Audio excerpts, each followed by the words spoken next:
काफी वक्त हो गया ना ऐसी फिल्म देखे हुए जिसमें एक्टिंग करते वक्त एक्टर खुद मजे कर रहा हो, जिसको देखकर पब्लिक को उससे भी ज्यादा मजा आ रहा हो। इस हफ्ते रिलीज हुई है जॉली एलएलबी 3। जी हाँ, 2013 में जॉली एलएलबी 1, उसके बाद 2017 में जॉली एलएलबी 2 और अब 8 साल बाद जॉली नंबर 3 नहीं, जॉली 2 वर्सेस जॉली 1। जैसा हॉलीवुड मूवीज में होता है ना मल्टीवर्स, जब एक फिल्म में दूसरी फिल्म के फेमस कैरेक्टर्स आ जाएं, कुछ वैसा ही अपने बॉलीवुड में हुआ है जहां दोनों जॉली का आमना सामना हुआ है। आखिर ऐसा क्या रिसर्च करके ढूंढ के निकाला है जॉली सीरीज के डायरेक्टर ने, जिसको तैयार करने में पूरे 8 साल लग गए, और ये अक्षय कुमार की मूंछें कहाँ गई, उसका जवाब फाइनली फिल्म में मिल गया। वही पुरानी लड़ाई जो दिल्ली में हजारों सालों से चली आई, गद्दी एक और उस पर दावा ठोकने वाले अनेक, कौन है उसका असली हकदार। पहले खून बहता था, तलवार चलती थी, यहाँ वकालत होगी, दलीलें दी जाएंगी और ओरिजिनल डुप्लीकेट जॉली की सारी लड़ाई हमेशा के लिए खत्म की जाएगी। कैंडिडेट नंबर 1 जॉली त्यागी मेरठ वाले लैंड क्रूजर केस में अमीरजादों को ठिकाने लगा दिया था और गरीबों को लड़ते लड़ते इंसाफ दिला दिया था।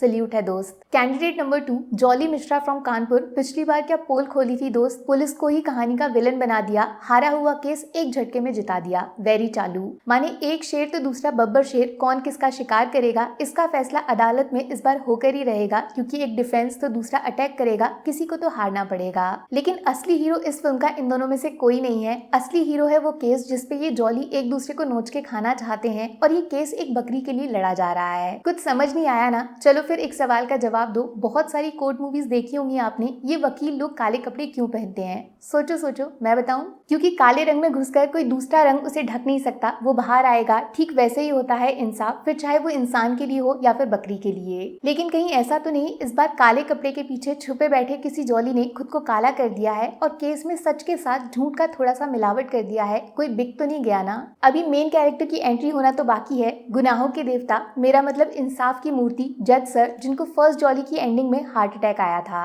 अरे जिंदा है भाई, इस बार किसी के साथ वैलेंटाइंस डेट पे भी गए हैं, लेकिन गुलाब में मौजूद कांटे की तरह दोनों जॉली इनकी जिंदगी में फिर से चुप गए हैं। थोड़ी सी फिल्मी, थोड़ी सी इलॉजिकल, लेकिन बहुत ही ज्यादा इमोशनल है जॉली सीरीज की तीसरी फिल्म, जिसका क्लाइमेक्स एक बार देखोगे तो 1000 बार उसके बारे में सोचोगे। सुनने में ये बात अच्छी ना लगे, लेकिन कंटेंट वाइज और फिल्म मेकिंग में शायद ये इस फ्रेंचाइज की सबसे वीक फिल्म है। इंटेलिजेंट सिनेमा बिल्कुल नहीं है। पार्ट 1 जैसी डिटेलिंग नहीं की गई, पार्ट 2 के जैसा सस्पेंस थ्रिलर भी फील नहीं होगा, लेकिन जैसे ही फिल्म से एक बार इमोशन जुड़ा, बाकी कुछ भी मैटर नहीं करेगा।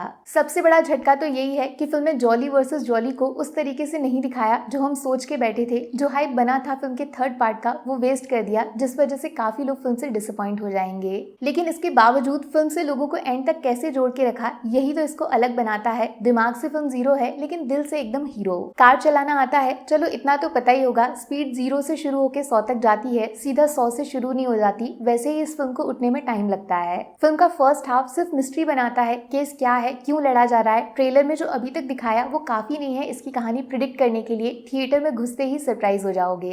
जॉली वर्सेस जॉली की शब्दों की जंग चलती रहती है। ये कोई एक्शन फिल्म नहीं है जिसमें मार धाड़ हो जाए, तो बस डायलॉग से दोनों एक दूसरे को ऊपर नीचे करते हैं, जिसमें मजा आता है। फिल्म में गजराज राव ने एक लाइन बोली है, गरीबी बहुत बुरी चीज है, उसको ग्लोरीफाई नहीं करना चाहिए। इसको सुन के काफी लोग शायद रियल लाइफ में भी उनके सपोर्ट में आ जाएंगे। ये दिखाता है विलन सिर्फ हाथ पैर से नहीं, दिमाग से कैसे लोगों को हराता है। इसीलिए ये सारी जॉली मूवीज बाहर से जितनी कॉमेडी लगे, लेकिन इनके अंदर हमेशा कुछ ऐसा जरूर होता है जो रियल लाइफ में लोगों को बदलने की ताकत रखता है। अक्षय कुमार की कॉमेडी स्किल्स पूरे बॉलीवुड में नंबर 1। अरशद वारसी का सर्किट कोई उड़ा नहीं सकता, और गजराज राव जैसी कॉमेडी कोई कर भी सकता है क्या? तो सोचो कितनी ताकत होगी उस फिल्म की कहानी में, जिसने इन तीनों को साथ लाकर एक सीरियस फिल्म में बदल दिया। क्लाइमेक्स में हंसी तो छोड़ो, आप कुछ बोलने लायक नहीं बचोगे, मैं लिख के दे रही हूँ। सीमा बिस्वास, इन्होंने जो फिल्म की एंडिंग में किया, बिना एक भी डायलॉग बोले और उसके साथ जिस तरह बकरी का इस्तेमाल किया, ये है असली सिनेमा। स्पीचलेस। इतना ज्यादा रिस्पेक्ट बढ़ गया मेरा अक्षय कुमार के लिए, जिस तरह फिल्म का पूरा क्रेडिट उन्होंने अरशद वारसी को सिर्फ एक सीन से ले जाने का मौका दिया।